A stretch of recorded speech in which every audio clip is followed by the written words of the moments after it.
Bond energy लिखो,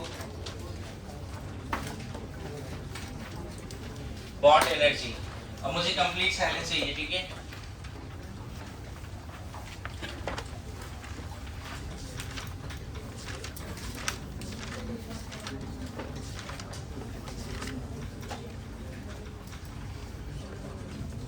देखो bond energy को दो टर्म्स में हम लोग समझ सकते हैं।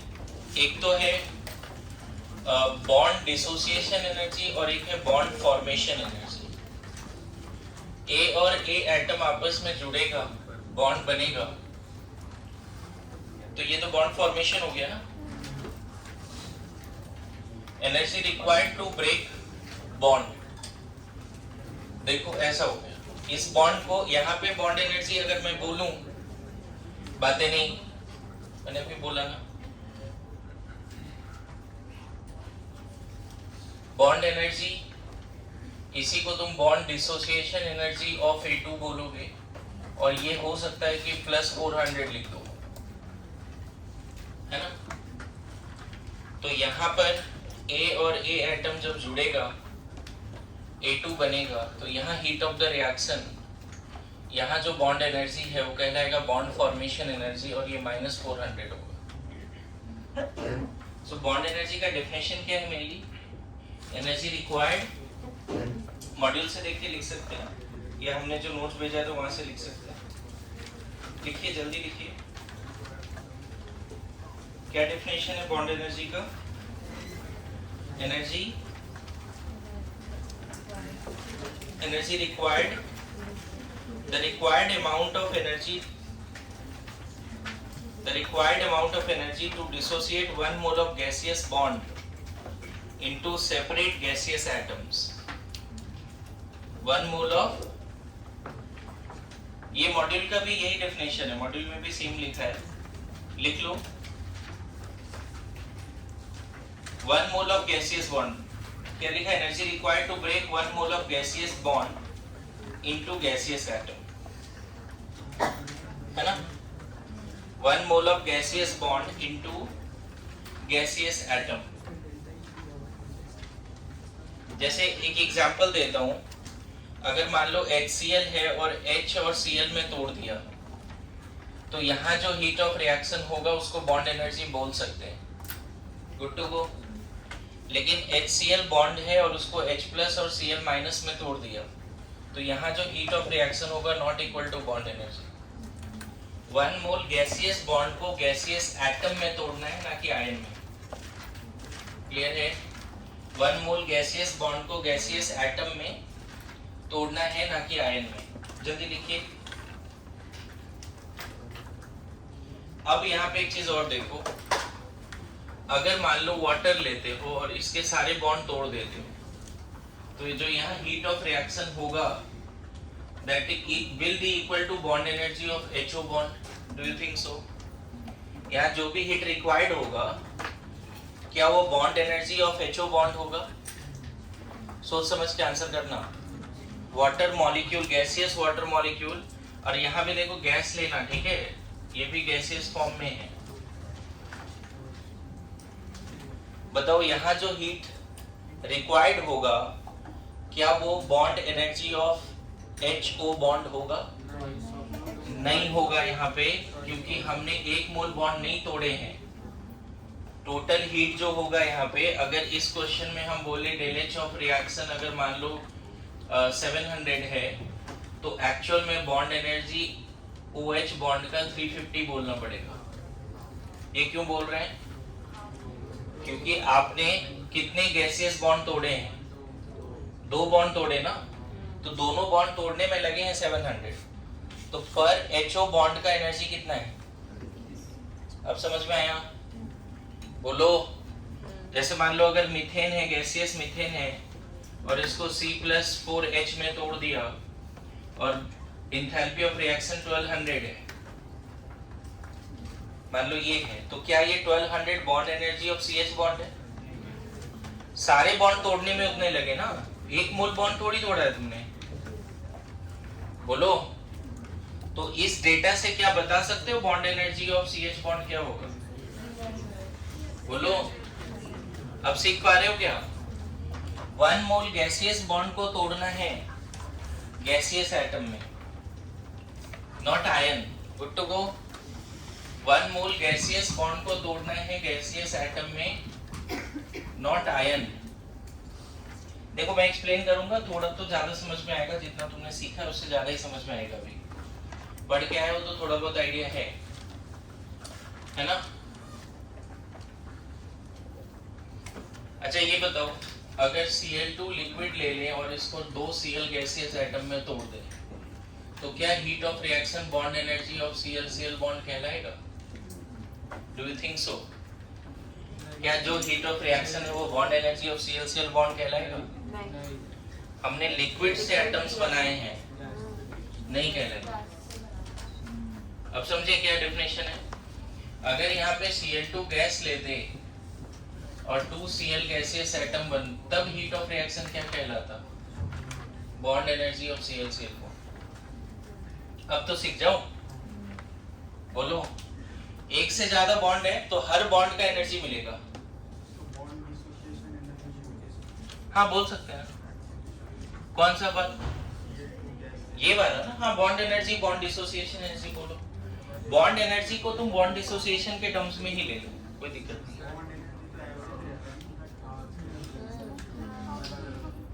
करते हैं, डिस्कस करते हैं, है ना। एक ही बॉन्ड है ना, तो एवरेज वही है सर। तो बॉन्ड मतलब ऐसा जरूरी नहीं है कि आप एवरेज अलग यूज करो, बॉन्ड एनर्जी अलग यूज करो। बहुत सारे बॉन्ड होंगे तो एवरेज लिया जाता है, मैं ये बोल रहा हूँ।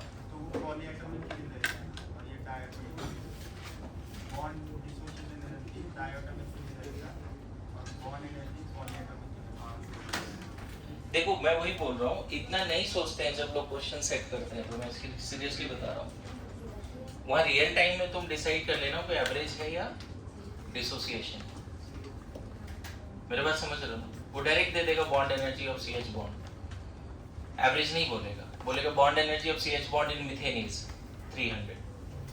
तो तुमको खुद मानना पड़ेगा वो क्या है, एवरेज है। समझ गए ना? कंसेप्चुअली तुम सही हो, उसमें कोई दिक्कत नहीं है, लेकिन बॉन्ड एनर्जी को तुम बॉन्ड फॉर्मेशन के टर्म्स में भी जरूरत पड़े तो ले लो, बॉन्ड डिसोसिएशन के टर्म्स में ले लो, एवरेज के टर्म्स में ले लो।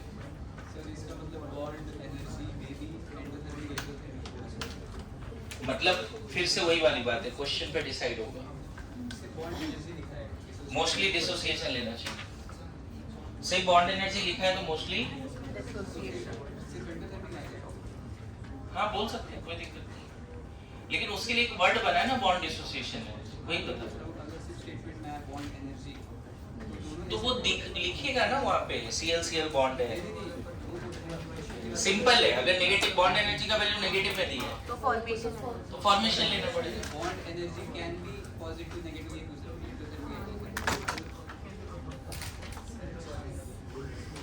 नहीं नेगेटिव पॉजिटिव नहीं ले सकते, है ना। ओके, सो यहाँ तक समझ गए सब लोग? और फिर से गैसियस हमेशा किस में होना चाहिए? वो मॉलिक्यूल, गैसियस मॉलिक्यूल से गैसियस एटम। ये डेफिनेशन याद रखिए सब लोग। लिखा था ना ये लिखना था पूरा, जो भी मैंने एग्जांपल लिखा है। आपके एनसीईआरटी में मीथेन का एग्जांपल देके बताया है कि जैसे मीथेन अगर CH4 है, गैसियस है, तो पहले CH3 गैस और एक H एटम निकलेगा और इसका ΔH1 है। फिर CH3 गैस से CH2 गैस और फिर एक H एटम, इसका ΔH2 है। एनसीईआरटी में डेटा भी है, मैं डेटा भी पूछूंगा। CH2 गैस से CH गैस प्लस, मतलब हर बार एक ही CH बॉन्ड तोड़ रहे हैं, दिख रहा है क्या? पहले मीथेन से एक CH बॉन्ड तोड़ा, फिर यहाँ पे 3 CH बॉन्ड एक और तोड़ दिया। आ रहा है समझ में? ΔH3। अब इसके पास अभी भी एक CH बॉन्ड है, carbon gas, hydrogen gas, ΔH4। इन सबको ऐड करेंगे। मैं बोल रहा हूँ फॉर पॉलीएटॉमिक मॉलिक्यूल जिसमें बहुत सारे बॉन्ड है, फॉर पॉलीएटॉमिक मॉलिक्यूल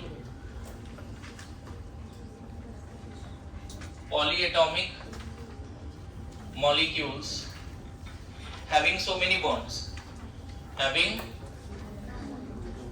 है ना, more than 2 bond, उसके लिए बात हो रहा है। जैसे वाटर में भी 2 बॉन्ड था, दोनों को तोड़ने में कितने लगे 700, इसलिए पर बॉन्ड कितना बोला हमने। तो ये 700 जो है ना किस तरह से निकला होगा, पहला CH बॉन्ड तोड़ा उसका डेटा, फिर दूसरा पहला OH बॉन्ड तोड़ा उसका डेटा, फिर दूसरा तोड़ा उसका, वो दोनों मिला के ये है। मेरी बात आ रही समझ में। पॉलीएटॉमिक के केस में क्या करना है, सब बॉन्ड को बारी बारी से तोड़ना है, फिर इसको ऐड कर दो। तो क्या मिलेगा ऐड करने से बताओ, अगर इसको ऐड करोगे ये और ये कैंसिल, देखो क्या मिलेगा, C गैस एंड 4H, बोलो मिलेगा। और इसके सारे बॉन्ड जो 5 लिखोगे सबका समेशन होगा। रिएक्शन हो पॉलीएटॉमिक के केस में क्या करेंगे, सब बॉन्ड बारी बारी से तोड़ेंगे, सारे बॉन्ड का जो बॉन्ड डिसोसिएशन एनर्जी होगा उसको एवरेज, उसको ऐड करेंगे, और लास्ट में अगर तुम्हें लिखना है bond energy of CH bond तो इसको एवरेज कर देंगे। Average bond energy of CH bond क्या लिख देंगे, del H 5/4। एनसीईआरटी में इस तरह से दिया है। अगर बहुत सारे वहां पे बॉन्ड हैं तो हर बॉन्ड को इंडिविजुअली हम ब्रेक करेंगे 1 by 1, सबके लिए एनर्जी का डेटा लिखेंगे, लास्ट में सारे बॉन्ड एक ऐसा इक्वेशन लिखेंगे जिसमें गैसियस मॉलिक्यूल से सिर्फ गैसियस एटम बने हैं, सारे बॉन्ड टूट गए, ये लास्ट वाला पार्ट। और उसकी एनर्जी क्या होगी, 4 इक्वेशन को ऐड करते हैं तो एंथैल्पी ऐड हो जाता है, आपको पता है, लॉस। यस नो, ये डेटा एनसीईआरटी में दिया हुआ भी है, आप लोग अगर एनसीईआरटी पढ़ोगे तो यहाँ पे प्रॉपर डेटा भी दिया हुआ है। पता है थोड़ा बहुत एनर्जी में डिफरेंस भी है। पहला बॉन्ड जब तोड़े तो 427, दूसरे बॉन्ड में है 439, तीसरे में लिखा हुआ है 452 और इसमें थोड़ा कम लगा है 347। मतलब एक बार मीथेन का बॉन्ड तोड़ा तो एनर्जी जो लगा, उसके बाद नेक्स्ट बॉन्ड तोड़ने में और ज्यादा एनर्जी लग रहा है, नेक्स्ट में और ज्यादा लग रहा है, लास्ट वाले में कम लग गया। मतलब इसीलिए हमें एवरेज लेना पड़ रहा है। मतलब सारे CH बॉन्ड जो बारी बारी से टूटे हैं सबका एनर्जी सेम नहीं है, लेकिन सबके अलग अलग एनर्जीज को ऑब्जर्व भी नहीं करना है। हम क्या करेंगे, हमारे पास जो लैब में एक्सपेरिमेंट हुआ है वो ये नहीं दिया रहेगा, डायरेक्ट एवरेज दिया रहेगा। तो इन सबको ऐड करोगे तो एवरेज निकल के आ जाएगा यहाँ पे सॉल्व करके 416 किलो जूल पर मोल। मतलब पर मोल CH बॉन्ड कितनी एनर्जी है, पर मोल ऑफ CH बॉन्ड 416, पर मोल कितनी एनर्जी है 416। फिर से रिपीट करो, पहला बॉन्ड तोड़, कोई दिक्कत है इसमें तो बताओ, समझ में आ रहा है? ठीक है, लिखिए, जल्दी लिखिए।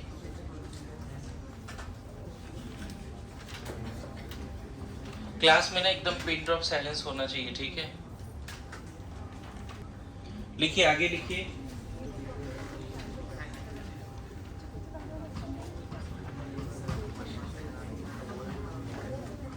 In case,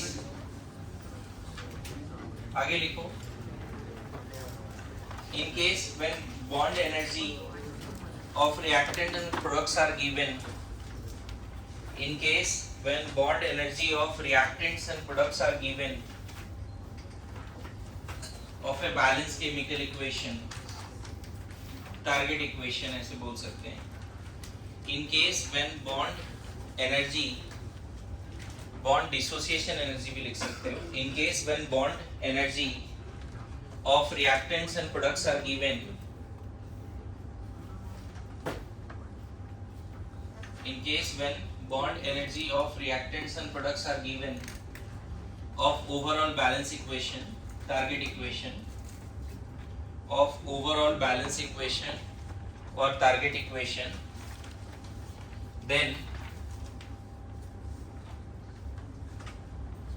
enthalpy of the target equation can be calculated, then enthalpy of the target equation can be calculated, then enthalpy of target equation can be calculated using the formula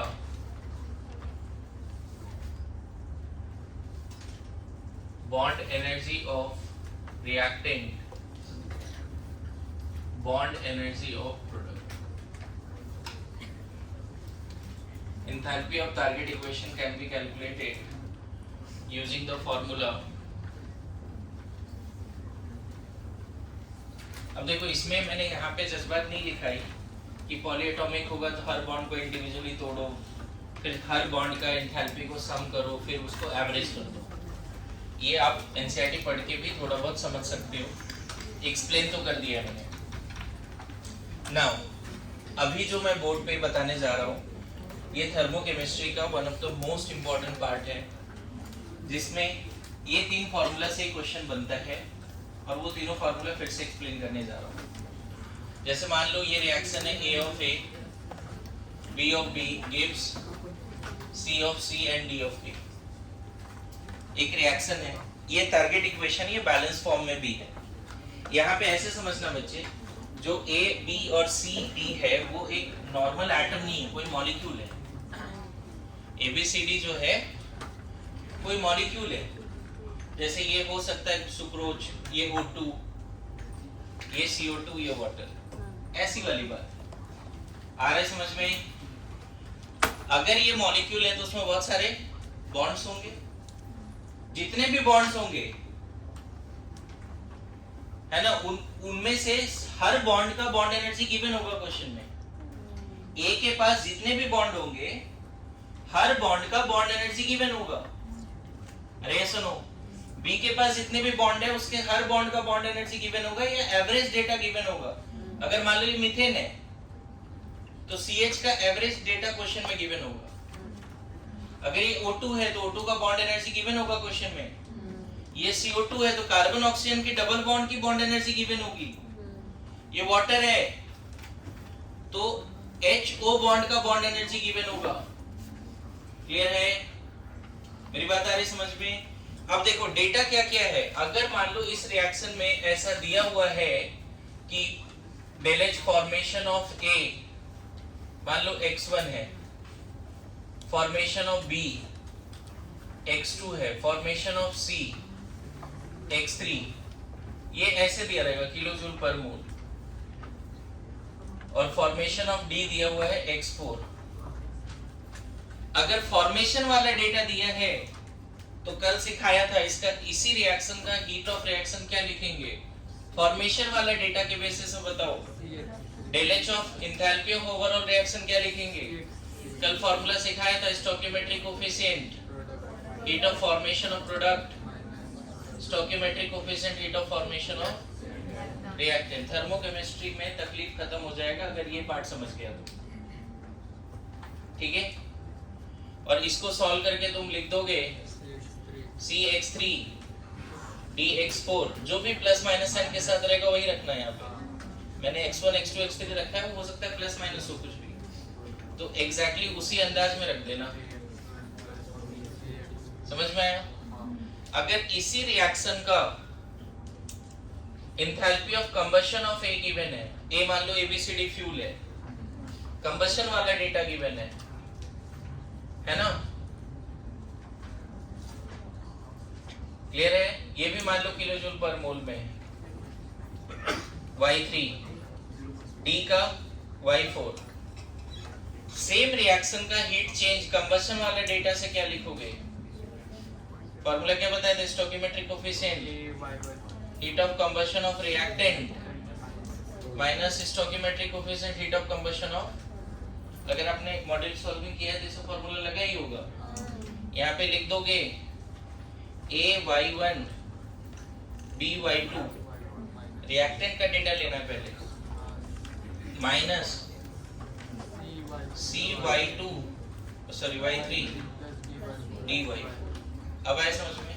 आज एक नया चीज क्या सिखा रहा हूँ, ABCD का अगर बॉन्ड एनर्जी गिवन है, bond energy of all bonds, देखो ऑल बॉन्ड्स लिख रहा हूँ इन A, यहाँ पे सारे बॉन्ड लिख दिया। ए में जितने भी बॉन्ड्स हैं सबको तोड़ने में कितना एनर्जी लग रहा है वो सब लिख दिया इकट्ठे। मान लो Z1 है, A में 5 बॉन्ड है, सबका इकट्ठे डेटा दिया हुआ है, नहीं टोटल सब एक साथ दे दिया, A में जितना बॉन्ड है सबका एक साथ डेटा दे दिया, समझ में आया? अगर मान लो A मीथेन है तो उसमें 4 CH बॉन्ड है, सबका एक साथ 1200 दिया हुआ है।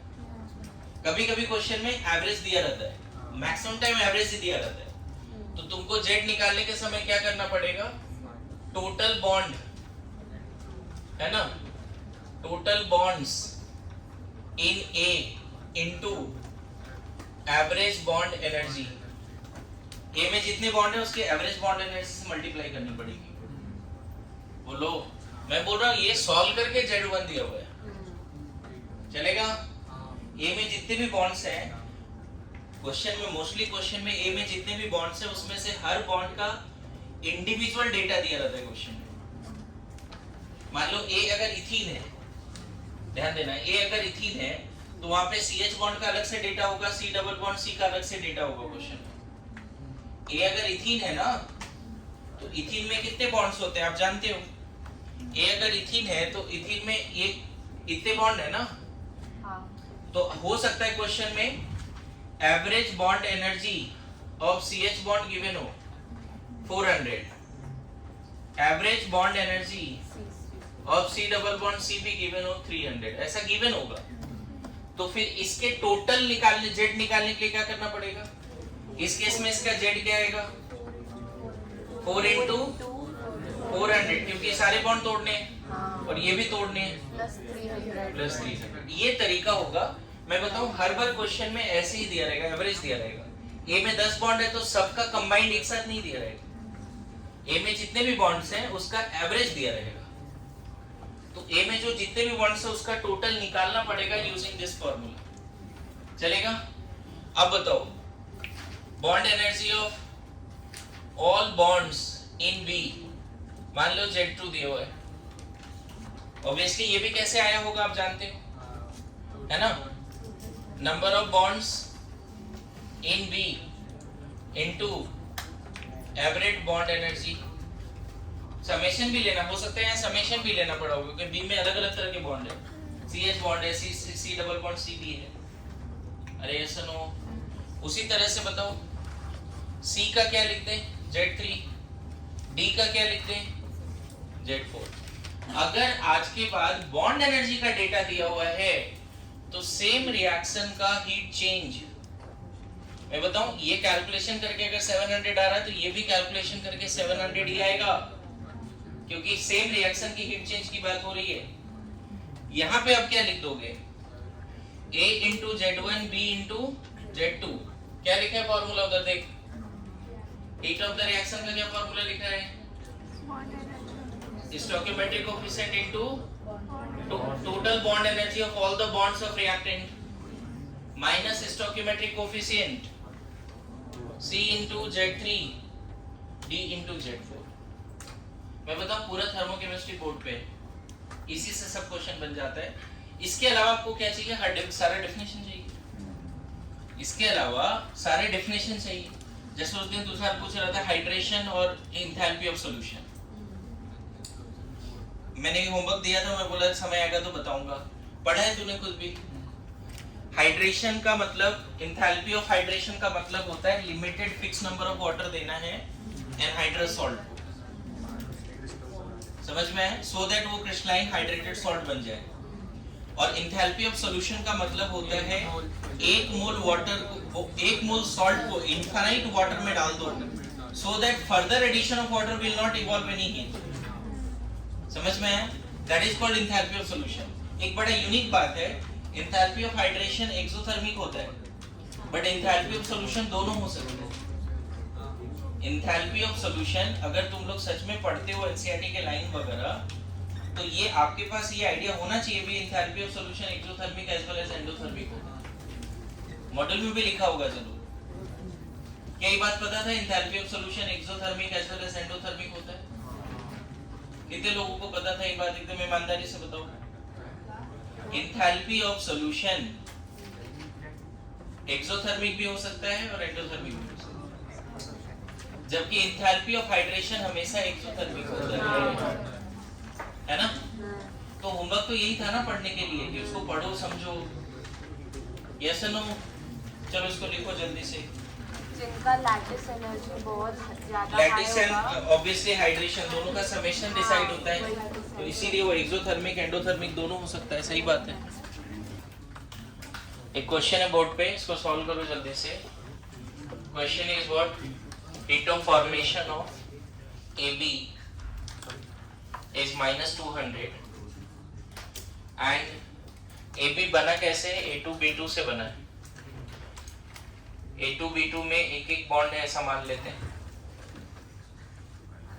The bond energy of A2B2 and AB are in the ratio 1:2.5:1. Then calculate bond energy of A2 bond. मैं बताऊं ये पूरा इससे बाहर नहीं जाएगा, जो इधर डिस्कस हुआ है इसी से बनेगा ये, ठीक है?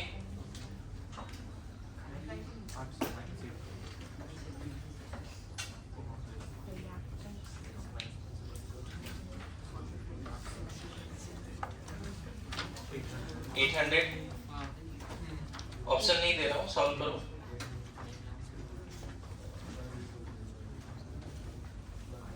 देखो फर्स्ट टाइम ऐसा क्वेश्चन दे रहा हूं बॉन्ड एनर्जी से रिलेटेड, तो इसको डिस्कस कर देता हूं। ऐसे और भी क्वेश्चन है जो बनाने हैं आपको। सबसे पहले आपको टारगेट इक्वेशन लिखना पड़ेगा। ये लिख दिया। हाफ मोल लेके भी लिख सकते थे। अगर 1 मोल लेके लिखा तो आपको पता है ना पर मोल AB कितना एनर्जी रिलीज होता है जब A2B2 स्टैंडर्ड फॉर्म में ही क्वेश्चन में जूम कर लो, A2B2 are in standard form. तो इस केस में हीट ऑफ रिएक्शन कितना होगा बच्चे? Twice of heat of formation of AB -400 बोल दें क्या? हाँ। कोई डाउट है? एक टारगेट इक्वेशन है बच्चे, और इस टारगेट इक्वेशन का हीट चेंज दिया हुआ है। इस टारगेट इक्वेशन का हीट चेंज दिया हुआ है। मान लेते हैं let bond energy of A2 x kilojoule per mole. तो बताओ बॉन्ड एनर्जी ऑफ B2 कितना होगा? x/2 डेटा के हिसाब से। हाँ। AB बॉन्ड कितना होगा? x। Good to go? अरे बोलो। अब पता है सेम रिएक्शन का हीट चेंज हम कैसे निकाल सकते हैं? बॉन्ड एनर्जी के टर्म्स में निकाल सकते हैं। देखो ना, एक टारगेट इक्वेशन है, उसका हीट चेंज दिया है। उसी टारगेट इक्वेशन का अगर बॉन्ड एनर्जी का डेटा है तो उसके टर्म्स में भी तो हीट चेंज निकाल सकते हैं। एक टारगेट इक्वेशन का टोटल हीट चेंज दिया है, सेम टारगेट इक्वेशन का हम हीट चेंज निकाल सकते हैं यूजिंग बॉन्ड एनर्जी डेटा। तो क्या फॉर्मूला लगा दें? 1 into x plus 1 into x/2 बोलो, माइनस 2 into x, है ना? ये कितना लिखोगे? -400, और ये कितना लिखोगे सॉल्व करके? -x/2। गौर करो। हाँ आ रहा है -x/2। बोलो कितना आ जाएगा यहाँ से? x plus 800। ए बॉन्ड तोड़ने के लिए कितना चाहिए? प्लस 800। ये क्वेश्चन जेईई मेंस में आया, ये भी तुम्हारा अच्छा क्वेश्चन है।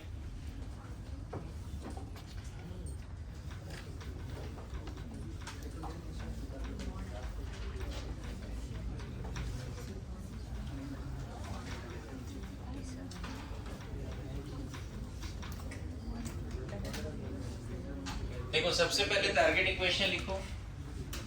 क्या है? एंथैल्पी ऑफ फॉर्मेशन निकालना है। एंथैल्पी ऑफ फॉर्मेशन ही निकालना है ना? हाँ, दिया हुआ है। फॉर्मेशन निकालना है। इथेन का एंथैल्पी ऑफ फॉर्मेशन निकालना है, और इथीन और H2 का बॉन्ड एनर्जी वगैरह गिवन है, राइट? देखो सबसे पहले रिएक्शन ऐसे लिख दो, दिस प्लस HH बॉन्ड बन जा रहा है इथेन। हो गया? हमें जो चाहिए वो इस इक्वेशन का हीट चेंज नहीं है, हमें जो चाहिए वो है इस इक्वेशन का हीट चेंज। देखो 2C सॉलिड ग्रेफाइट प्लस 3 मोल H2 गिव्स क्या C2H6। इसका जो भी हीट चेंज होगा वही हीट ऑफ फॉर्मेशन है किसका, इथेन का। 1 मोल इथेन बनाना है from the carbon and hydrogen graphite and H2। ये क्या कहलाएगा, इथेन का हीट ऑफ फॉर्मेशन। बोलो आ रहा है समझ में? ये टारगेट इक्वेशन है तुम्हारे पास। और हमें दिया हुआ क्या है, बॉन्ड एनर्जीज दिया हुआ है ना। हाँ इथाइलिन से बना है तो इक्वेशन हाँ वही सही है। ठीक है ना, कोई नहीं। इस रिएक्शन का हीट चेंज निकल सकता है क्या, इस हाँ, इक्वेशन का निकल हीट सकता चेंज? है। हाँ, निकल सकता है। हाँ निकल सकता है ना। तो enthalpy of reaction bond energy के टर्म्स में रिएक्टेंट में कितना बॉन्ड है, 4 CH बॉन्ड है। बातें नहीं, 4 CH बॉन्ड है तो 4 into CH बॉन्ड का वैल्यू कितना दिया हुआ है, 414 प्लस एक C डबल बॉन्ड C है उसका वैल्यू कितना दिया हुआ है 615। ये रिएक्टेंट हो गया बच्चे। यही चीज सीखना है आपको, number of bond into average bond energy. C double bond का यहाँ लिख दिया ना, 1 into C double bond C का वैल्यू कितना दिया हुआ है, ये ना नहीं सर वो रिस्पेक्टिवली है ना, पहले CH का है फिर C डबल बॉन्ड C। सही है, कोई दिक्कत नहीं। माइनस क्या लिख दे यहाँ पे फिर से कितने, सॉरी अभी H2 का भी ऐड करना पड़ेगा ना। हाँ। अभी इसका सारे बॉन्ड का लिख दिया, HH का कितना 1 into 4 35। ये अभी तक आया रिएक्टेंट का, देखो माइनस माइनस बताओ कितना है, 6 into 414 414 ना। 1 into C से सिंगल बॉन्ड का कितना है 347। ये total heat of the reaction निकल गया। बोलो ये टोटल क्या निकला बच्चे अभी तक हमारा, हीट ऑफ द रिएक्शन निकल गया। अभी भी देखो आंसर नहीं आया, हमें heat of formation of ethane चाहिए था, heat of formation of ethane चाहिए था। ये ओवरऑल, अच्छा इसी का बताओ, इसी का हीट चेंज फॉर्मेशन के टर्म्स में क्या लिख दोगे, इस पूरे रिएक्शन का फॉर्मेशन के टर्म्स में क्या लिखोगे, heat of formation of product minus, अरे वो तीनों फार्मूला सीखो। बॉन्ड एनर्जी के टर्म्स में रिएक्टेंट माइनस प्रोडक्ट होता है। अगर ये रिएक्टेंट और प्रोडक्ट का फॉर्मेशन का बात करें तो फॉर्मेशन के टर्म्स में क्या लिखेंगे, माइनस क्या बताओ, heat of formation of ethene plus 1 into 0 ना, क्योंकि याद समझ, एक इक्वेशन मिला मुझे, दोनों का हीट ऑफ फॉर्मेशन का डेटा मिल गया देखो तो। लेकिन हमें जो चाहिए था इसमें से कोई भी चीज अवेलेबल नहीं है अपने पास। अरे ऐसा नो, इसमें से कोई भी डेटा अवेलेबल नहीं है। अभी भी आंसर तक हम लोग नहीं पहुंच पा रहे, कैसे होगा बताओ अब।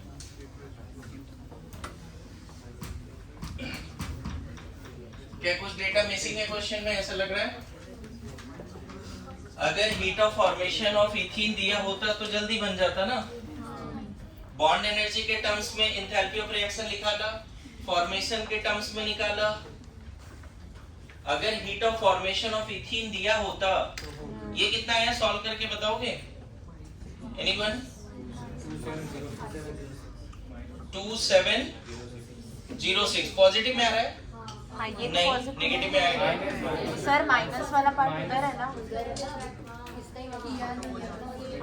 अच्छा ये वाला पार्ट है ना, और वो निकालो कितना है। सर टोटल तो -125। मुझे फाइनल आंसर बताओ। -125। -125 और ठीक वही है। आंसर है, वही आंसर है। हाँ 125 मैग्नीट्यूड मतलब आंसर में वही। नहीं, अभी समझो क्वेश्चन तो थोड़ा देखना पड़ेगा। इधर सब ध्यान दीजिए। इस रिएक्शन का बॉन्ड एनर्जी के टर्म्स में हीट ऑफ द रिएक्शन मिला। ये जो डेटा, ये जो ओवरऑल रिएक्शन है, इसका हीट ऑफ रिएक्शन मिला बॉन्ड एनर्जी के टर्म्स में। इसी रिएक्शन का हीट ऑफ रिएक्शन फॉर्मेशन के टर्म्स में हम लोग निकाल सकते हैं। प्रोडक्ट का फॉर्मेशन माइनस, तो देखो ना, ये वाला डेटा तो हम यहाँ पे रख देंगे -125, ठीक है। ये डेटा हमें नहीं पता ना, मान लेते हैं इसको x और इसको y। Heat of formation of ethane क्या x मान लिया, heat of formation of ethane क्या y मान लिया। तो हमें क्वेश्चन में अगर ये दिया होता ना heat of formation of ethane और ये पूछ देता तब ज्यादा अच्छा सवाल होता। क्योंकि अभी और कैलकुलेशन दिख रहा है। नहीं, उन्होंने एक्चुअली मतलब पीछे भी वही किया, मतलब डेल्टा एच आर को डेल्टा एच एफ मान लिया। नहीं, गलत है। हाँ गलत है, गलत है। समझिए, पर देखो इधर जैसे सब लोग कंसेप्ट पे काम करो। फिर से रिपीट कर रहा हूँ, क्वेश्चन में heat of formation of ethene पूछा है, इथेन पूछा है ना। हाँ। अच्छा एक मिनट, जैसा लिखा है वो सही है, कोई दिक्कत नहीं। क्वेश्चन में सही से नहीं पढ़ा। बोल रहे हैं heat of formation of ethane तो बताना है, लेकिन फ्रॉम इथीन बताना है। फ्रॉम इथीन बताना है, मेरे पास समझे। Heat of formation of ethane ही बताना है, लेकिन फ्रॉम एलिमेंटल फॉर्म से नहीं बोला है, थोड़ा क्वेश्चन चेंज किया है उसने। तब फिर कोई दिक्कत नहीं है। तब तो 125 मेरी बात आ रही समझ में? हाँ। ये देखो ना, हम लोग यहाँ इथेन बना रहे हैं फ्रॉम इथीन। हाँ।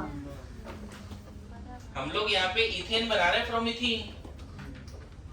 सर उनको डेल्टा एच आर ही चाहिए। मतलब मुझे ये लग रहा है कि ऐसा कुछ नहीं लिखना था, इस रिएक्शन का एंथैल्पी ऑफ रिएक्शन निकालना था, है ना। जिसको उसने नई तरीके से क्या पूछ दिया, what is the heat of formation of ethane from ethene. हाँ। मतलब इन शॉर्ट तुम्हें हीट ऑफ हाइड्रोजनेशन पूछा गया है। हाँ। क्या पूछा गया, हीट ऑफ हाइड्रोजनेशन। लेकिन अगर मैं बोलूं कंसेप्ट थोड़ा सा, तो हम ऐसे बोल सकते थे, calculate heat of formation of ethene, full stop, बस इतना। उसके बाद लिखना था कि बॉन्ड एनर्जीज ऑफ CH वगैरह, वो सब लिखना था, और लास्ट में heat of formation of ethene भी दिया होना चाहिए था।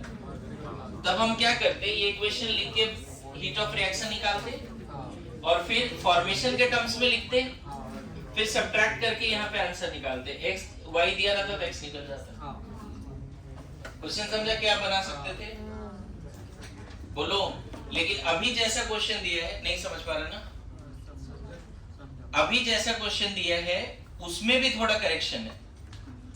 यहाँ पे पूछना चाहिए था what is heat of hydrogenation of ethene, या फिर हीट ऑफ फॉर्मेशन जब पूछा है तो और क्लियरिटी के साथ मुझे लगता है लिखा है। सर काफी क्लियरली लिखा, ethane from ethylene by addition of H2, वही हो गया।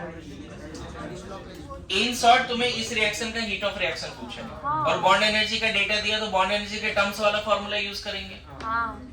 बोलो, आ रहा है समझ में? देखो next question, calculate bond energy of NH bond if heat of formation of ammonia -43 kilojoule, bond energy N2 का 700, bond energy H2 का 400। चलो यही क्वेश्चन है, ट्राई करो। हमें NH बॉन्ड का बॉन्ड एनर्जी निकालना है। heat of formation of ammonia given है 43 किलोजूल, लिख लेना है ना। Heat of formation of ammonia given है 43 kilojoule, bond energy of N2 और H2 भी गिवन है। जल्दी जल्दी ट्राई करो। इधर बॉन्ड एनर्जी और फॉर्मेशन पक्का कंसेप्ट बन जाएगा। सब लोग ध्यान दीजिए। सबसे पहले हम heat of formation of ammonia दिया है तो उसका रिएक्शन लिख देते हैं, और ऐसा करते हैं उसको थोड़ा इस फॉर्म में लिखते हैं। इस रिएक्शन का एंथैल्पी चेंज क्या, heat of formation of ammonia का डबल बोले, -43 × 2 बोल दें, क्योंकि पर मोल अमोनिया बन रहा है फ्रॉम N2H2, तो कितना रिलीज हो रहा है 43, यहाँ 2 मोल अमोनिया बना है। अच्छा ये सेम इक्वेशन का यार प्लीज ये जो फुसु फुसु कर रहा है ना थप्पड़ लगा दूंगा, एकदम मत कर, शांत बैठ, डिस्टर्ब हो रहा है। हाँ इसी रिएक्शन का एंथैल्पी चेंज बॉन्ड एनर्जी के टर्म्स में क्या लिखेंगे? तो यहाँ पे Nn का वैल्यू लिखना पड़ेगा 1 इंटू 700 प्लस, देखो ना 3 HH बॉन्ड है तो 3 इंटू 400, बोलो, माइनस 2 इंटू, ध्यान देना अगर मैं बोलूं इसका एवरेज वैल्यू x है, अगर NH बॉन्ड का एवरेज बॉन्ड एनर्जी x है तो यहाँ पे 2 मोल अमोनिया है मतलब 6 मोल NH बॉन्ड है, तो यहाँ पे 2 इंटू 3x रखना पड़ेगा। 2 इंटू 3x कैसे रख दिया बताओ? मैं बोल रहा हूँ एक NH बॉन्ड का एनर्जी x है, यहाँ 2 मोल अमोनिया में 6 मोल NH बॉन्ड है। हाँ। तो इतना नहीं समझ में आता, डायरेक्ट 6x रख दो। Total bond dissociation energy of ammonia 2 mole ammonia, बोलो, total bond dissociation energy of 2 mole ammonia. अब बताओ इस रिएक्शन का हीट चेंज ऑलरेडी दिया हुआ है और इसी रिएक्शन का हीट चेंज हमने बॉन्ड एनर्जी के टर्म्स में लिखा है, तो आपको करना क्या है, ये जो डेटा यहाँ यूज कर लो, -43 इंटू 2 इज इक्वल टू कितना हो गया 700 प्लस 1200 कितना हो गया 1900 माइनस 6x, यहाँ से x निकाल लो बच्चे, 1900 प्लस 43 इंटू 2 ना बाई 6 कितना आया 331। देखो अब समझ पाए? बोलो, मैं क्या बोल रहा हूँ, टारगेट इक्वेशन का ना हीट चेंज दिया होगा क्वेश्चन में और डेटा से भी उसी रिएक्शन का हीट चेंज निकल जाएगा, इक्वेट कर देना है बस, कितना सिंपल होता है। फिर से रिपीट कर रहा हूँ, टारगेट इक्वेशन का हीट चेंज गिवन है और उसी टारगेट इक्वेशन का heat change from the given data भी निकाल सकते हैं, दोनों को इक्वेट कर दिया, अननोन आ जाएगा। बोलो, दोनों को इक्वेट कर दिया, अननोन आ जाएगा।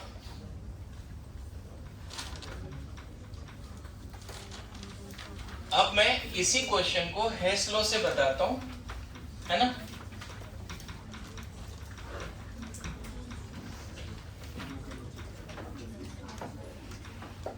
सेम क्वेश्चन को हेस लॉ से बताता हूं। इधर इधर सब लोग ध्यान दीजिए, बताओ जो इक्वेशन है क्या इसका हीट चेंज ट्वाइस इंटू -43 बोल दें, क्योंकि पर मोल ऑफ अमोनिया गिवन है, कितना लिख देंगे इसको -86 किलो, चलेगा? अब देख हेस लॉ से कैसे इसको सॉल्व करेंगे, बताओ। Nn बॉन्ड तोड़ना है, 2n गैसियस एटम बनाना है, तो यहाँ जो एनर्जी लगेगा 700 लगेगा, बोलो। अच्छा HS बॉन्ड 3 मोल HS बॉन्ड का एनर्जी तो बॉन्ड तोड़ना है, तो 6 मोल H एटम बन जाएगा कि नहीं बनेगा? रिएक्शन ऑफ हेस लॉ से। अब ये दोनों आपस में रिएक्ट करके 6 मोल NH बॉन्ड बना रहा है, यहाँ पे बना रहा है बॉन्ड, टूट नहीं रहा है, N और H जुड़ रहा है, बॉन्ड फॉर्मेशन। तो यहाँ पे मान लेते हैं कि bond formation x minus x है, तो इसको -x इंटू 6 लिखेंगे कि नहीं लिखेंगे? पर NH बॉन्ड फॉर्मेशन -x है, बोलो। पर NH देखो इन दोनों में रिक्वायर्ड है क्योंकि बॉन्ड तोड़ना पड़ा है, लेकिन जब 2 नाइट्रोजन 6 हाइड्रोजन आपस में जुड़ेगा तो 6 NH बॉन्ड बनेगा, बॉन्ड बनेगा तो एनर्जी रिलीज होगी। तो मान लेते हैं पर NH bond -x energy release हुआ, तो यहां से यहां पे कितना एनर्जी रिलीज होगा? सो ये है del H1, ये है del H2 और ये है del H3। देखो ये इनडायरेक्ट पाथ है और ये डायरेक्ट पाथ में एनर्जी यहाँ दिया हुआ है, तो बताओ हेस लॉ से क्या बोल सकते हैं? डायरेक्ट पाथ का जो एनर्जी चेंज है वो इनडायरेक्ट पाथ के एनर्जी समेशन के बराबर होगा, 700 प्लस 1200 माइनस 6x। देखो तो वही आ रहा है फॉर्मूला लगा के जो लिखा था है ना। सच बताओ, अंडरस्टैंडिंग के लिए बैठे हो ना, अप्रिशिएट करोगे कि हाँ सर अब समझ में आया कि रिएक्टेंट माइनस प्रोडक्ट क्यों है। लेकिन जब बॉन्ड एनर्जी का डेटा दिया है तो डायरेक्ट रिएक्टेंट माइनस प्रोडक्ट करो ना, क्यों इतना सर्कल बनाना है? समझ में आया? लेकिन जो लोग अंडरस्टैंडिंग के लिए बैठे हैं, थर्मोकेमिस्ट्री में अगर वहां कोई ऐसा क्वेश्चन आ गया जिसमें दिमाग ही नहीं लग रहा बिल्कुल, इस तरह से करोगे जल्दी बन जाएगा। इस तरह से अगर सॉल्व करोगे, कोई क्वेश्चन नहीं बनने वाला भी तो बन जाएगा। मान लो फार्मूला वगैरह से नहीं बन रहा है, आंसर ही नहीं आ रहा है, पता ही नहीं चल रहा है क्या करें, तो एक सर्कल बना के डायरेक्ट पाथ में हीट चेंज इनडायरेक्ट पाथ में हीट चेंज के समेशन के बराबर होगा। So you can solve x फिर से कितना आ जाएगा 331, हो गया आंसर। लेकिन अभी जो x आया है माइनस x था फॉर्मेशन, तो x ये क्या है? डिसोसिएशन, और हमें डिसोसिएशन ही पूछा गया, कुछ नहीं मेंशन है, बताओ उधर कुछ नहीं मेंशन है तो क्वेश्चन में डिसोसिएशन ही पूछा है, पॉजिटिव आंसर आना चाहिए। समझ रहे? नेगेटिव नहीं लिख के आना है। Bond energy of NH bond, अभी जो ये जो फॉर्मूला लिखते हो ना, फिर से रिपीट कर रहा हूं, सब लोग यहाँ ध्यान देना, ये जो फॉर्मूला लिखते हो आप लोग हीट ऑफ रिएक्शन का बॉन्ड एनर्जी के टर्म्स में, यहाँ पे कभी भी बॉन्ड फॉर्मेशन एनर्जी का डेटा नहीं रखते, हमेशा किसका डेटा रखते हैं? बॉन्ड डिसोसिएशन एनर्जी का। क्लियर है? ये जो फॉर्मूला है इसमें बॉन्ड डिसोसिएशन एनर्जी का डेटा रखते हैं। रिएक्टेंट का बॉन्ड तोड़ने के लिए एनर्जी चाहिए, अब प्रोडक्ट का बॉन्ड बना है तो एनर्जी रिलीज हुआ है, तो ये पॉजिटिव रखोगे तभी तो ये पूरा नेगेटिव आएगा। पता चला ये भी नेगेटिव रख रहे हो। फिर से रिपीट कर रहा हूं, इस फॉर्मूला में कंसेप्ट क्या है? आपको रिएक्टेंट की भी बॉन्ड डिसोसिएशन और प्रोडक्ट की भी बॉन्ड डिसोसिएशन वाला डेटा रखना है। जबकि देखो मैं जब सर्कल बना रहा था तो जो बॉन्ड टूट रहा है उसका डिसोसिएशन लिया और जो नए बॉन्ड बन रहे हैं उसका फॉर्मेशन वाला डेटा लिया। इतना तो कॉमन सेंस है, हमें पता है कि जब एटम जुड़ेंगे बॉन्ड बनेगा, एनर्जी रिलीज होगी, तो हम यहाँ नेगेटिव रखा है और इस फॉर्मूला में वो ऑटोमेटिकली नेगेटिव आता है। हम रखते हैं x 6x, नेगेटिव आता है इस फॉर्मूला में। Good to go? बोलो ठीक है। नेक्स्ट लिखिए। सर अगर उन्होंने रिएक्शन फिक्स करके दिया होता कि 2NH3 से मतलब N2+H2 बन रहा, तो ये फॉर्मेशन जो हीट फॉर्मेशन है उसको साइन चेंज कर देते ना, वैल्यू चेंज करेंगे ना, साइन कैसे चेंज? सर मतलब अगर अभी हम लोग क्या ले रहे हैं फॉर्मेशन, इसको ट्वाइस करना चाह रहा तुम ऐसे? नहीं सर, तो रिएक्शन अपोजिट कर दूं, हाँ तब साइन चेंज कर दो, तब बस साइन चेंज कर दो। उसके इसमें 6x माइनस 1900 हो जाएगा। हाँ बोलो बोलो। Heat of neutralisation,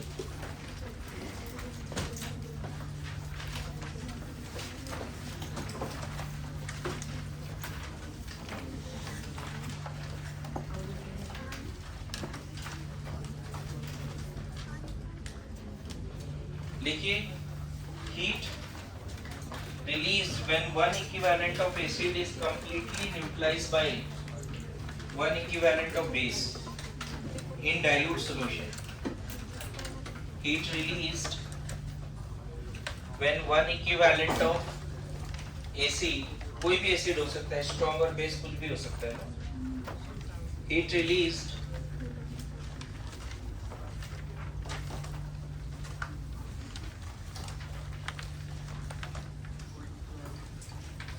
heat released when one equivalent of AC is completely neutralized by one equivalent of base.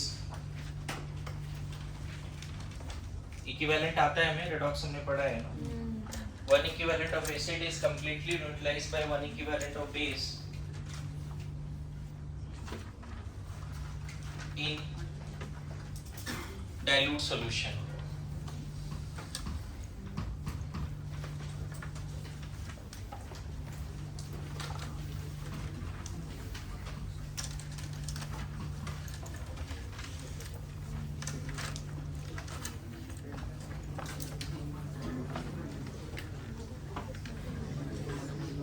In dilute solution लिखा।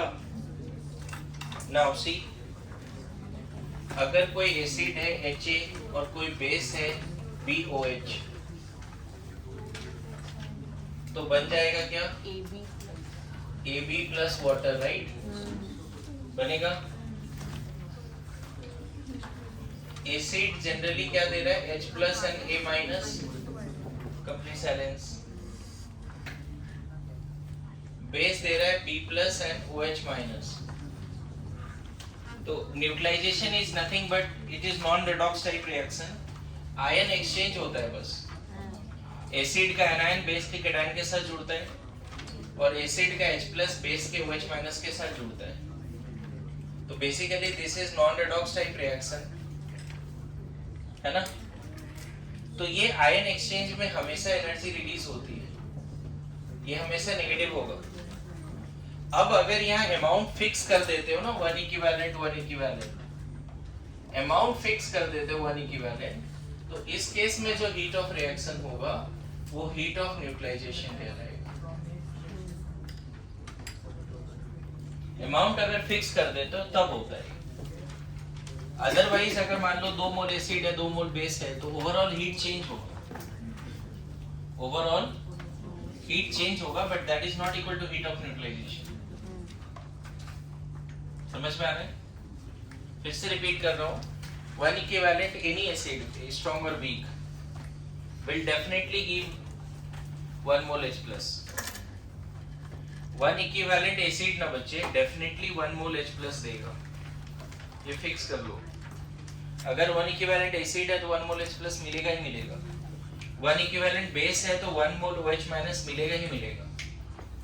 1 इक्विवेलेंट है तो देखो, एसिड बेस का 1 इक्विवेलेंट बोल रहा हूं, लेकिन H plus OH माइनस का 1 मोल बोल रहा हूं मैं। 1 mole acid will give 1 mole H plus, 1 equivalent base will give 1 mole OH minus. So neutralization is nothing but reaction between H plus of acid and OH minus of base to give water. And whenever 1 mole of water is formed from H plus and OH minus, in this case again heat of the reaction is known as heat of neutralization. Whenever 1 mole of water is formed, not from H2 and half O2. 1 mole water बनाना है लेकिन from H plus and OH minus. और एक नया चीज क्या सीखा? जब भी आप 1 इक्विवेलेंट एसिड लोगे तो 1 मोल H plus मिलना ही मिलना है, गारंटी है। वो अलग बात है कि अगर वीक है तो थोड़ा डिफिकल्ट होगा इसको डिसोसिएट करना पूरा, थोड़ा उसमें भी एनर्जी जाता है, लेकिन मिल जाता है। अगर वीक बेस है तो 1 मोल OH माइनस मिलेगा, थोड़ा टाइम लगेगा, उसको एनालाइज करना पड़ेगा पूरा। लेकिन अगर स्ट्रॉन्ग एसिड 1 इक्विवेलेंट है तो बिना कोई एफर्ट का 1 मोल H plus मिल जाएगा।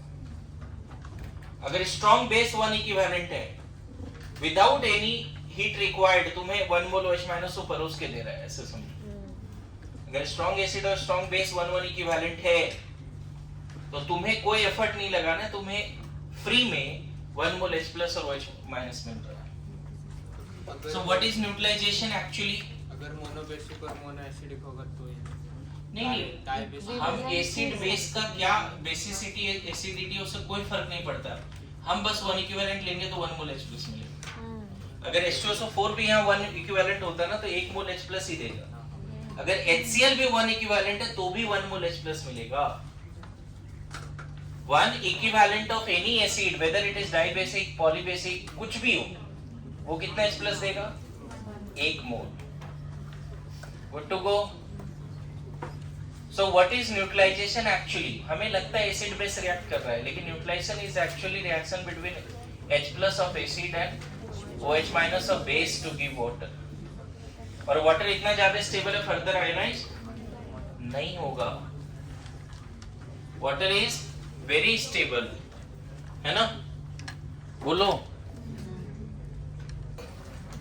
इसमें एक बात लिख के रखिए आप लोग कि whenever is 1 equivalent of strong acid react with 1 equivalent of strong base, any strong acid हो या any strong base हो, amount of energy released experimentally bomb calorimetry में या किसी भी एक्सपेरिमेंट से निकला है, अगर strong acid 1 equivalent है, strong base 1 equivalent है, salt plus water बना है, साइलेंस।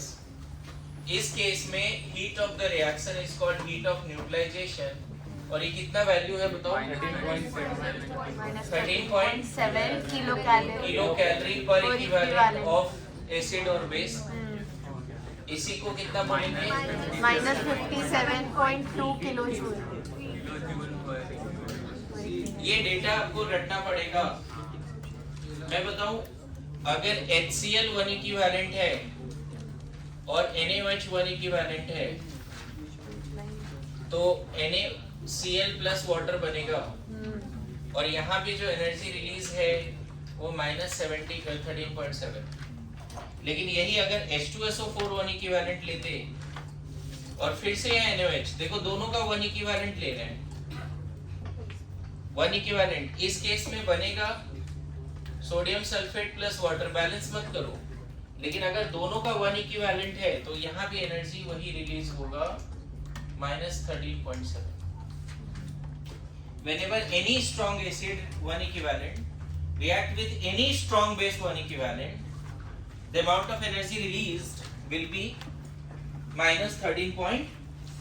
अब ऐसा क्यों हो रहा है? देखो अभी जस्ट यहाँ एक्सप्लेन किया था, अगर 1 इक्विवेलेंट HCl है मतलब 1 मोल H प्लस है, 1 इक्विवेलेंट NaOH है, यहाँ भी 1 मोल, तो इस रिएक्शन में भी 1 मोल वाटर बना है from H plus and OH minus. यहाँ भी वही चीज है, 1 इक्विवेलेंट H2SO4 है मतलब 1 मोल ही H प्लस है, कितना है? और 1 इक्विवेलेंट NaOH है मतलब फिर से कितना? 1 मोल। तो तुम्हें लग रहा है एसिड बेस अलग अलग है, लेकिन अगर इंटरनली देखा जाए तो दोनों केस में 1 मोल वाटर ही बना है from strong acid H plus, strong base OH minus. So whenever any strong acid react with a strong base 1 equivalent H, always reaction is not this reaction is this, and that's why energy is always going to be -13.7। Week के लिए क्या बोले? Week के लिए से कम होगा भी लिखाते हैं, इसलिए बोला ना पढ़ो थोड़ा सा, वहाँ लिखा हुआ भी है, जिसमें वीक में HF वीक है और उसमें और ज्यादा रिलीज हो जाती है कि नहीं?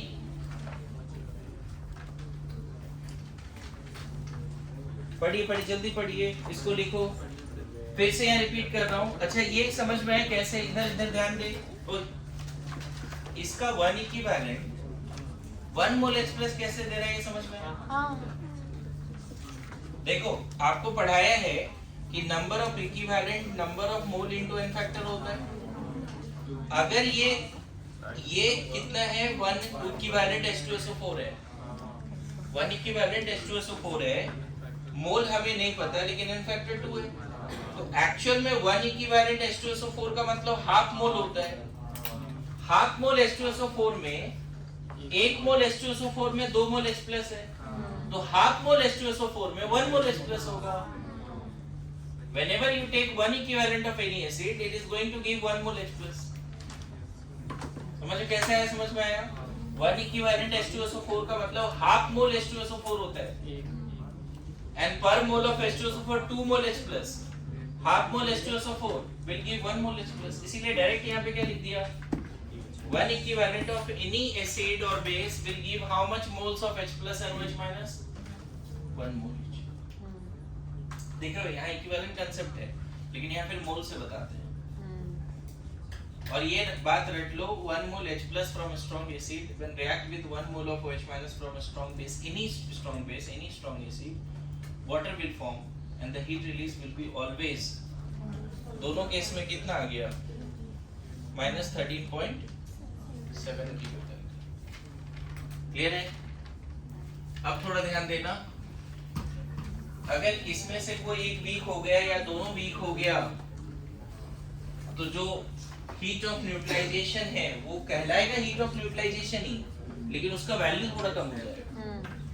अगर मान लेते हैं हम एसिटिक एसिड लेते हैं प्लस NaOH लेते हैं, एक वीक ले लिया, अच्छा अभी भी दोनों का 1 इक्विवेलेंट ही है, देखो क्या बन जाएगा?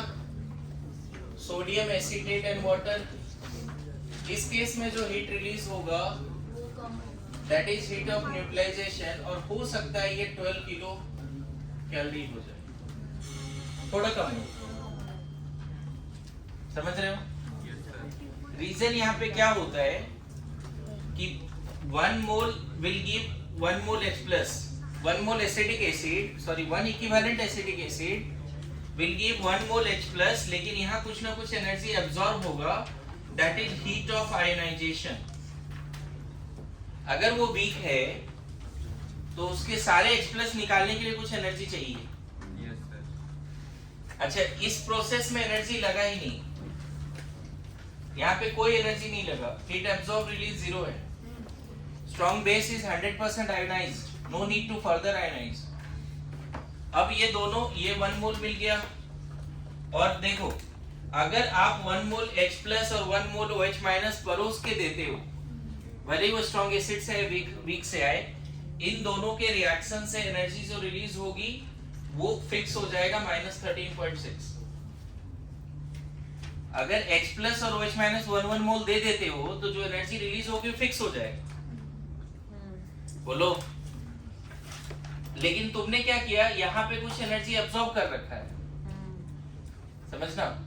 एसिडिक एसिड का 1 equivalent 1 mole H plus free में नहीं देने वाला, थोड़ा एनर्जी लेगा तब देगा। लेकिन जब वो एनर्जी लिया तो उसके बाद अब तो 1 मोल H प्लस मिला। अब वो 1 मोल H प्लस मिला, स्ट्रॉन्ग से मिला, वीक से मिला, उससे क्या फर्क पड़ता है, H प्लस तो मिल गया 1 मोल। तो यहाँ पे देखो एक सर्कल बना है, डायरेक्ट पाथ में जो हीट चेंज है that must be equal to heat change in indirect path. तो डायरेक्ट पाथ में हीट चेंज कितना है, -12। इनडायरेक्ट पाथ में कितना कितना है, हीट ऑफ आयोनाइजेशन प्लस -13.6। इधर तो लगा, इधर कुछ लगा ही नहीं, और यहाँ पे थोड़ा रिलीज हुआ है। कितना लिख देंगे ऐड करके, हीट ऑफ आयोन। तो कभी कभी तुमसे क्या होता है, वीक एसिड का हीट ऑफ आयोनाइजेशन पूछ लिया जाता है। अगर weak acid strong acid react करेगा तो 1 इक्विवेलेंट, तो जो एनर्जी रिलीज होगी दी होगी, उसमें आयोनाइज करना पड़ेगा, थोड़ा एनर्जी अब्सॉर्ब होगा, और यहाँ पे देखो आ जाएगा कितना, 7 होता है नहीं है, कितना हो जाएगा 1.7। तो ये क्वेश्चन बहुत बार पूछा भी गया है ना। अभी देखो इतना पढ़ रहे हैं, और लास्ट ईयर नीट का पेपर क्यों डिफिकल्ट था, उसमें भी देखो उसमें हीट ऑफ क्रिस्टलाइजेशन पूछा है, हीट ऑफ क्रिस्टलाइजेशन। वो 17 डेफिनेशन वो डाला भी नहीं है अभी तक हमने, कहीं नहीं दिया था एनसीईआरटी इधर उधर कहीं हीट ऑफ क्रिस्टलाइजेशन का बात नहीं कर रहा, लेकिन नेक्स्ट ईयर वो पूछा है लास्ट ईयर। तो हीट ऑफ क्रिस्टलाइजेशन का एक बार पढ़ के आइए। अभी तक 17 डेफिनेशन में मैं बताऊं 10 तो लगभग हमको आता है। आयोनाइजेशन का क्या ही डेफिनेशन लिखाना, ionization energy, electron gain enthalpy, heat of vaporization, heat of sublimation, heat of fusion, lattice energy, सब पहले भी सीखा है ना, बहुत सारे 10-12 तो पहले सीख रखा है। तो आपका थर्मोकेमिस्ट्री में अब नेक्स्ट क्लास में डिस्कस नहीं करने वाला हूँ, वो सब आपके भरोसे है। सारा डेफिनेशन लिखिए, क्वेश्चन करिए, हीट ऑफ क्रिस्टलाइजेशन वाला क्वेश्चन देख लेंगे, 2-4 क्वेश्चन डाउट जरूर डिस्कस कर लेंगे, लेकिन थ्योरी अब आप ही को कंप्लीट करना है। Monday onward second law of thermodynamics पढ़ेंगे, ओके ठीक है। कल ऑर्गेनिक केमिस्ट्री की बुक लेके आनी है।